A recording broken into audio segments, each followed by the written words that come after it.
Hola, sóc en Jordi Perales, delegat d'Educació Pública d'UGT a les comarques gironines.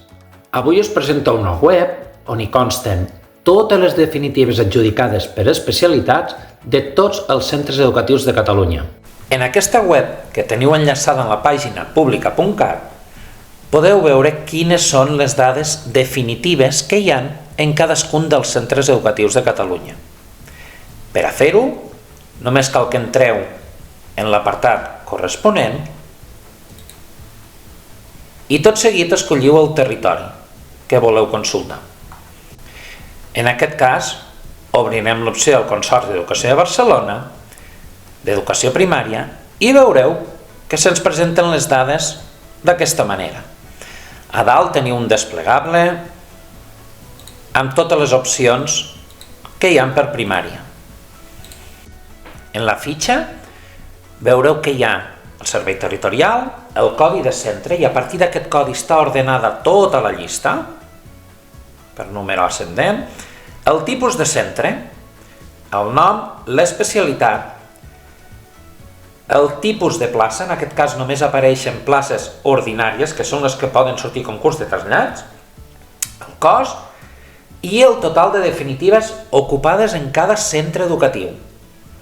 Aquestes places són les que estan adjudicades amb anteriors concursos de trasllats i permeten fer-nos una idea de quines places poden estar lliures. Si voleu saber les definitives que hi ha en un determinat centre, per una especialitat, aneu a l'especialitat corresponent, agafarem anglès, i en la pestanya del navegador teniu l'opció Buscar. Busqueu i li afegim el codi de centre. I ens surt aquí assenyalat i veiem que en aquest centre hi ha una vacant adjudicada. Aquesta plaça té un propietari definitiu al darrere. I ara us preguntareu, i com puc saber el total de places que hi ha en un centre educatiu? El Departament d'Educació no ha volgut donar aquestes dades. Tot i això, avui, 19 de novembre, es publica la resolució de plantilles dels centres educatius de Catalunya. Acompanyeu i us ho explico.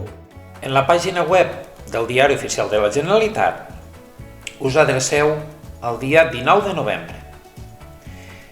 I aquí dintre,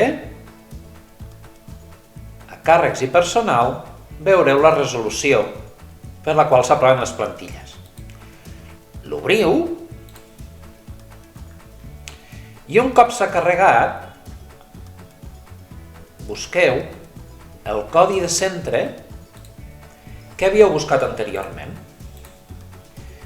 L'afegim i anem i veurem que de llengua estrangera plaça ordinària n'hi ha 2.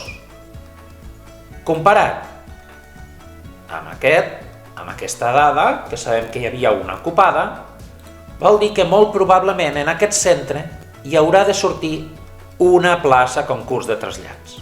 Malgrat les limitacions, creiem que aquestes dades poden ser de molta utilitat per acabar de fer la sol·licitud de destinacions definitives. Us animem a consultar-les i a utilitzar-les. Moltes gràcies!